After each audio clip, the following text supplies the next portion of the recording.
മിഥുൻ വിജയകുമാർ, ഇപ്പോൾ BJP ഈ വിഷയത്തിൽ രണ്ട് തട്ടിലായോ എന്ന് സംശയമുണ്ട്. ഇപ്പോഴത്തെ സംസ്ഥാന BJP നേതൃത്വം കന്യാസ്ത്രീകളുടെ മോചനത്തിനായി അങ്ങോട്ടേക്ക് ഓടിപ്പോകുന്നു. ഛത്തീസ്ഗഡ് സർക്കാരുമായി സംസാരിക്കുന്നു, കേന്ദ്രമന്ത്രിയെ കാണുന്നു, ആ രൂപത്തിൽ പിന്നീട് പ്രതികരിക്കുന്നു, അക്രഡിറ്റ് എടുക്കാനുള്ള ശ്രമം നടക്കുന്നു. ഇപ്പുറത്ത് അങ്ങനെ അനുവദിക്കില്ല എന്നുള്ള പ്രതികരണങ്ങൾ വരുന്നു. ഇപ്പോൾ ശശികലയുടെ പ്രതികരണം കേസ് പിൻവലിക്കുന്നതും നിയമ നടപടികൾ അവസാനിപ്പിക്കുന്നതും നമ്മുടെ നീതിന്യായ വ്യവസ്ഥയെ കൊഞ്ഞനം കുത്തുന്നതിന് സമമാണ് എന്നുള്ളതാണ് അവരുടെ ഏറ്റവും ഒടുവിലത്തെ പോസ്റ്റ്.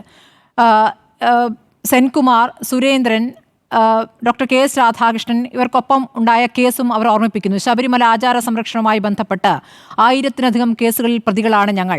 ഈ കേസുകളിൽ ഇതുവരെ ഒന്നുപോലും ക്വാഷ് ചെയ്തിട്ടില്ല. ലോകത്ത് ഒരു പ്രക്ഷോഭവുമായി ബന്ധപ്പെട്ട ഇത്രയധികം കേസുകൾ വ്യക്തികൾക്ക് മേൽ ചാർത്തിയ മറ്റൊരു സംഭവം ഉണ്ടായിട്ടുണ്ടോ? ഇന്ന് ഈ പരിഹസിച്ചുകൊണ്ടാണ് പാവപ്പെട്ട കന്യാസ്ത്രീകൾ എന്ന സംഗതിയും സാധനവും ഒപ്പിച്ച് പാടുന്നവരോട് ഒരു ചോദ്യം. ഞാനടക്കം മേൽപ്പറഞ്ഞവരെല്ലാം ആളെ കൊന്നിട്ടുള്ളവരാണോ, മോഷ്ടാക്കളാണോ, ഗുണ്ടകളാണോ, മതം മാറ്റം നടത്തുന്നവരാണോ, ഈ പറയുന്ന ഇതിൽ പെടുന്നവരാണോ ഈ കന്യാസ്ത്രീകൾ എന്നൊരു ചോദ്യമുണ്ട്. അപ്പോൾ എന്താണ് BJP നേതൃത്വം ആത്യന്തികമായി ഈ വിഷയത്തെ എങ്ങനെയാണ് സമീപിക്കുന്നത്? മിഥുൻ വിജയകുമാർ. നോക്കൂ സ്മൃതി, നമ്മുടെ രാജ്യത്ത്, ജനാധിപത്യ രാജ്യത്ത് കന്യാസ്ത്രീകൾക്ക് ഒരു നിയമവും ശശികലയ്ക്ക് വേറൊരു നിയമവും അല്ലെങ്കിൽ സാധാരണക്കാർക്ക് മറ്റൊരു നിയമവും അങ്ങനെയൊന്നുമില്ല. നിയമം എല്ലാവർക്കും തുല്യമാണ്. പക്ഷേ ഈ ഒരു വിഷയം നമ്മളെ പഠിപ്പിച്ച രണ്ട് കാര്യമുണ്ട്. അതായത് വോട്ട് ബാങ്കിന് വേണ്ടി കേരളത്തിലെ രാഷ്ട്രീയക്കാർ, അതിപ്പോൾ കോൺഗ്രസ് ആയിക്കോട്ടെ, CPM ആയിക്കോട്ടെ, BJP ആയിക്കോട്ടെ, അവർ ഏതറ്റം വരെ പോകുമെന്നാണ് നമ്മൾ കണ്ടത്. ഇതിൽ മറ്റ് അത്ഭുതകരമായ ഒരു കാര്യം, SDPI പോലും ക്രിസ്ത്യൻ കന്യാസ്ത്രീകളുടെ വിഷയത്തിൽ വളരെ വ്യാകുലരാണ്. അവരും പോലും ഇടപെട്ട് ഭയങ്കര സ്ട്രോങ് ആയിട്ടാണ് പ്രതികരിക്കുന്നത്. അതായത് ജോസഫ് മാഷ കൈവട്ടി മാറ്റിയ ഈ തീവ്ര ചിന്താഗതിക്കാർക്ക് പോലും ക്രിസ്ത്യൻ സ്നേഹം എത്രത്തോളം ഉണ്ടെന്ന് അവർ കാണിച്ചു തരാണ് ഈ സമയത്ത്. അപ്പം വോട്ട് ബാങ്ക് രാഷ്ട്രീയത്തിന്റെ ഒരു മുഖമാണ് നമ്മളിവിടെ കാണുന്നത്. കാരണം ഇതേ സ്ഥാനത്ത് രണ്ട് സാധാരണ സ്ത്രീകൾ ഇതേപോലെ 3 പെൺകുട്ടികളെയും കൊണ്ടുപോകുമ്പം അവരുടെ കയ്യിൽ വാലിഡ് ആയിട്ടുള്ള ഡോക്യുമെന്റ്സ് ഇല്ല എങ്കിൽ, ഒരു അറസ്റ്റ് നടക്കുന്നുണ്ടെങ്കിൽ, ഈ പറഞ്ഞ പോലെ ഇവിടുന്ന് ഏതെങ്കിലും ഒരു CPM-ന്റെ നേതാവ് പോവോ, അല്ലെങ്കിൽ ഈ പറഞ്ഞ ജോൺ ബ്രിട്ടാസ് അവിടെ പോയി പ്രതികരിക്കുവോ, അല്ലെങ്കിൽ രാജീവ് ചന്ദ്രശേഖർ ഒരു പ്രതിനിധി സംഘത്തെ അങ്ങോട്ട് അയക്കുവോ, ഒന്നും ഉണ്ടാവില്ല. അപ്പൊ സാധാരണക്കാർക്ക് ഒരു നിയമവും, അല്ലെങ്കിൽ സഭയുടെ അല്ലെങ്കിൽ ഏതൊരു സംഘടനയുടെ സപ്പോർട്ടുള്ള ആളുകൾക്ക് മറ്റൊരു നിയമവും എന്ന രീതിയിലാണ് നമ്മളൊക്കെ ഇപ്പൊ കണ്ടുകൊണ്ടിരിക്കുന്നത്. ഈ ഒരു കേസിന്റെ പ്രോഗ്രസ് നമ്മൾ കണ്ടുകൊണ്ടിരിക്കുന്നത്. അല്ല, എന്ത് ജനാധിപത്യ വിരുദ്ധമായ കാര്യമാണ് ഈ കന്യാസ്ത്രീകൾ ചെയ്തിട്ടുള്ളത് മിഥുൻ? നമുക്കറിയില്ലല്ലോ സ്മൃതി. അത് കോടതിയിൽ കിടക്കുന്ന ഒരു കേസല്ല, അത് കോടതിയിൽ തെളിയിക്കപ്പെടേണ്ട ഒരു കാര്യമല്ല. ഈ പോയിന്റിൽ വെച്ചുകൊണ്ട് ഇവിടെ ഇരുന്നു കൊണ്ട് അല്ല, നമുക്കറിയില്ലല്ലോ എന്ന് പറഞ്ഞാൽ നമുക്കറിയുന്ന ചില കാര്യങ്ങളുണ്ടല്ലോ മിഥുൻ. ഈ മിഥുൻ പറയൂ. ഈ കന്യാസ്ത്രീകൾ പറഞ്ഞത്, കന്യാസ്ത്രീകൾ കൊണ്ട് കാണിച്ച രേഖകൾ, ഈ പെൺകുട്ടികൾ കാണിച്ച രേഖകൾ, ഇതൊക്കെ പൊതുമണ്ഡലത്തിലേക്ക് വന്നതാണല്ലോ. പെൺകുട്ടികൾ ഇന്ന് പറഞ്ഞ മൊഴി, ബജ്രംഗ് ദൾ പ്രവർത്തകരുടെ ഭീഷണി താങ്കൾ കണ്ടതാണല്ലോ. താങ്കൾ കണ്ട കാര്യത്തിനോട് പ്രതികരിക്കൂ. ബജ്രംഗ് ദൾ പ്രവർത്തകരുടെ ഭീഷണി, കൊല്ലുമെന്നുള്ള ഭീഷണി പറഞ്ഞു, മുഖത്തടിച്ചു എന്ന് പറയുന്നു. മുഖത്തടിക്കാൻ അവിടെ ഉണ്ടായിരുന്ന ഈ പെൺകുട്ടികളെ കൊണ്ടുവന്ന യുവാവിനെ മുഖത്തടിക്കാൻ പോകുന്ന ദൃശ്യങ്ങളടക്കം പുറത്തു വന്നതാണ്.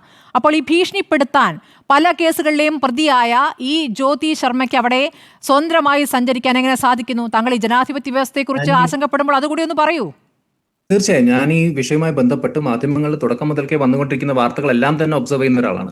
അപ്പൊ അതിൽ തുടക്കത്തിൽ തന്നെ വന്ന കാര്യങ്ങൾ എന്താ, ഇവർക്ക് പ്രോപ്പർ ആയിട്ടുള്ള ഐഡന്റിറ്റി ഇല്ല. ഇതിലൊരു പെൺകുട്ടി പറയുന്നു അവരെ ഫോഴ്സ്ഫുള്ളി കൊണ്ടുപോവുകയാണ്. അപ്പൊ പോലീസ് പിന്നെ കേസെടുക്കാതെ എന്താ ചെയ്യേണ്ടത്? കേരളത്തിലാണെങ്കിലും കേസെടുക്കില്ലേ? മാത്രമല്ല ഛത്തീസ്ഗഡ് പോലുള്ള ട്രൈബൽ റീജൻസിൽ ഒരു പ്രത്യേകത ഉണ്ട്. അവിടെ ഗ്രാമം വിട്ടു പോവുകയാണെങ്കിൽ, ഗ്രാമം വിട്ട് സഞ്ചരിക്കുകയാണെങ്കിൽ പലായൻ രജിസ്റ്റർ എന്നൊരു രജിസ്റ്ററിൽ അവർ സൈൻ ചെയ്യേണ്ടതായിട്ടുണ്ട്. അത് ചെയ്തിട്ടില്ല. ഗ്രാം സച്ചിവ് അറിയണമെന്നൊരു കാര്യമുണ്ട്, അത് ചെയ്തിട്ടില്ല. അപ്പൊ അങ്ങനെയുള്ള ഒരുപാട് പ്രൊസീജറൽ ലാപ്സസ് നടന്ന ഒരു കാര്യമാണത്.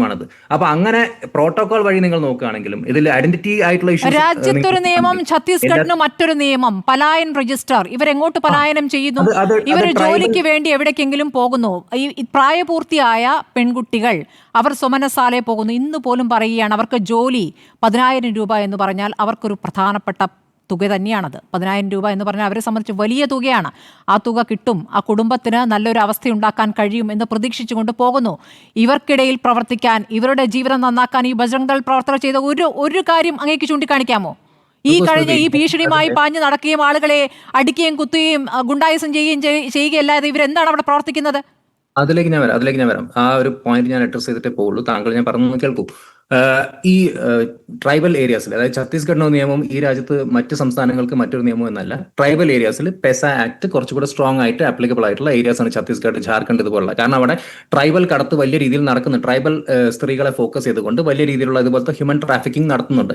ഈ കഴിഞ്ഞ മാസം തന്നെ ഹിന്ദുവിൽ വന്നൊരു ലേഖനമുണ്ട്. അതിൽ വളരെ ക്ലിയർ ആയി പറയുന്നുണ്ട് ഈ സ്ത്രീകളെ എങ്ങനെയൊക്കെ പ്രലോഭിപ്പിച്ചുകൊണ്ട് ഈ എന്താ പറയുക, ഈ ട്രൈബൽ മേഖലയിലുള്ള സ്ത്രീകളെ പല വാഗ്ദാനങ്ങളും നൽകിക്കൊണ്ട് തട്ടിക്കൊണ്ടു പോവുകയും അങ്ങനെയുള്ള ഒരുപാട് കേസസ് നടക്കുന്ന ഒരു സ്ഥലമാണ് ഛത്തീസ്ഗഡ്. നമുക്ക് കേരളത്തിൽ ഛത്തീസ്ഗഡിൽ അങ്ങനത്തെ ഒരു സാഹചര്യമല്ല. അപ്പൊ ഇവിടെ ഇരുന്നുകൊണ്ട് നമ്മൾ ഛത്തീസ്ഗഡിന്റെ ഒരു സിറ്റുവേഷനെ നമുക്ക് അനലൈസ് ചെയ്യാൻ എത്രത്തോളം കൃത്യമായി പറ്റുന്ന എനിക്കറിയില്ല.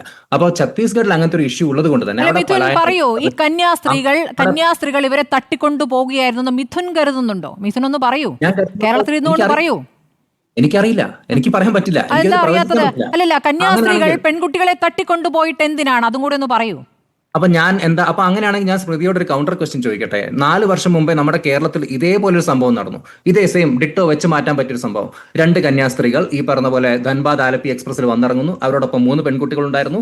ഒരു ലോക്കലായിട്ട് ഒരു കേസ് കൊടുക്കുന്നു. നമ്മുടെ എന്താ പറയാ GRP പോയിട്ടാണ് കേസ്. റെയിൽവേ പോലീസ് കേസ് എടുക്കുന്നു. എന്നിട്ട് കോടതി പോയിട്ട് എന്തായി? കോടതി പോയിട്ട് എന്തായി?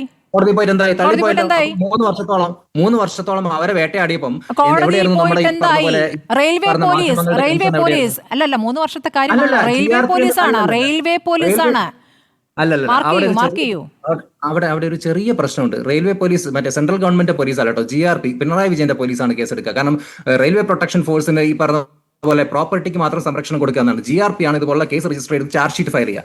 അപ്പൊ അവിടെ ഈ പറഞ്ഞ പോലെ ഒരു എന്താ പറയുക CPMന്റെ ന്യായീകരണ തൊഴിലാളികളൊക്കെ പറയുന്നുണ്ട് അത് എന്താ പറയുക റെയിൽവേ പോലീസ് എടുത്ത കേസാണ്. അല്ല, ഇത് GRP എടുത്ത കേസാണ്. GRP എന്ന് പറയുന്നത് കേരള സർക്കാരിന്റെ പേറോളുള്ള പോലീസാണ്. അപ്പൊ അവരാണ് കേസെടുത്തത്. അപ്പൊ അവർ കേസെടുക്കുമ്പോൾ അത് പിണറായി വിജയന്റെ പോലീസ് എടുത്ത കേസായിട്ട് തന്നെ നമുക്ക് കാണാൻ പറ്റുള്ളൂ. അപ്പൊ അങ്ങനെയുള്ള സാഹചര്യത്തിൽ എന്തുകൊണ്ട് ഇവിടുത്തെ മാധ്യമങ്ങൾ പ്രതികരിച്ചില്ല ഇത്രയും കാലം? എന്തുകൊണ്ട് ഇവിടുത്തെ ആ സമയത്ത് ആ വാർത്തകൾ കണ്ടിരുന്നില്ലേ? വാർത്തകളും പ്രതിഷേധവും ഞാൻ കണ്ടില്ല. വാർത്തകൾ ഉണ്ടായിരുന്നു എന്നുള്ള കാര്യം ഉറപ്പാണ്. വാർത്തകൾ ഉണ്ടായിരുന്നു. പക്ഷെ മാധ്യമങ്ങൾ അതിനെ എങ്ങനെ കൈകാര്യം ചെയ്തു എന്ന കാര്യത്തിൽ അങ്ങേക്ക് വേണമെങ്കിൽ അഭിപ്രായം പറയാം. മാധ്യമങ്ങൾ കൈകാര്യം ചെയ്ത പ്രശ്നം പോട്ടെ, രാഷ്ട്രീയക്കാർ ഇവിടുത്തെ ഇന്നിപ്പം ഈ കന്യാസ്ത്രീകൾക്ക് വേണ്ടി സംസാരിക്കുന്ന രാഷ്ട്രീയക്കാർ അന്ന് എന്തുകൊണ്ടായിരുന്നു മൗനം പാലിച്ചത്? ഈ പറയുന്ന മാധ്യമ പ്രവർത്തകർ എവിടെയായിരുന്നു ഞാൻ ചോദിച്ചാൽ അതിന് താങ്കൾക്ക് ഉത്തരം ഉണ്ടാവില്ല എന്നുള്ളൊരു വസ്തുത. വാർത്ത കൊടുത്ത രീതിയോടൊക്കെ യോജിപ്പും ഉണ്ടാകാം.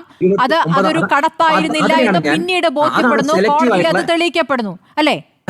അവിടെയാണ് സ്മൃതി നമുക്ക് ഈ സെലക്റ്റീവ് ആയിട്ടുള്ള ഒരു വേദന കാണാൻ പറ്റുന്നത്. ഛത്തീസ്ഗഡ് വിഷയത്തിൽ വളരെ സെലക്റ്റീവ് ആയിട്ടുള്ള ഒരു പെയിൻ നമുക്ക് ഇവിടുത്തെ മാധ്യമങ്ങളുടെ ഭാഗത്ത് നിന്ന് കാണാൻ പറ്റുന്നുണ്ട്, രാഷ്ട്രീയക്കാരുടെ ഭാഗത്ത് നിന്ന് കാണാൻ പറ്റുന്നുണ്ട്. പക്ഷേ തൃശ്ശൂർ വിഷയത്തിൽ ഒരു കേസ് എടുത്തതിന്റെ ന്യായങ്ങൾ അവിടെ നിൽക്കട്ടെ. ഇവിടെ കന്യാസ്ത്രീകളെ ഈ പറഞ്ഞ രാജസ്ഥാനിൽ നിന്ന് കൊണ്ടുവന്ന കുട്ടികളെ കൊണ്ടുവന്നല്ല, കന്യാസ്ത്രീകളെ ഭീഷണിപ്പെടുത്തുകയോ ചെരുപ്പിടാണ്ട് ജയിലിലിടുകയോ കൊന്ത എടുത്ത് പോക്കറ്റിലിടാൻ പറയുകയോ ഭീഷണിപ്പെടുത്തുകയോ ബൈബിൾ കണ്ടാൽ വിരളിപ്പെടുകയോ അങ്ങനെയൊന്നും സംഭവിച്ചിട്ടില്ല കേട്ടോ. ആ കുട്ടികളെ ബലാത്സംഗം ചെയ്യുമെന്ന ഭീഷണിയും ഇവിടെ ഉണ്ടായിട്ടില്ല. 2 വ്യത്യാസമുണ്ട്, അത് വലിയ വ്യത്യാസവുമാണ്.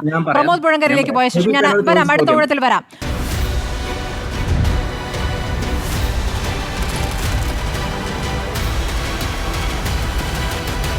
ഡിബേറ്റ് വിത്ത് സ്മൃതി പരുത്തിക്കാട്.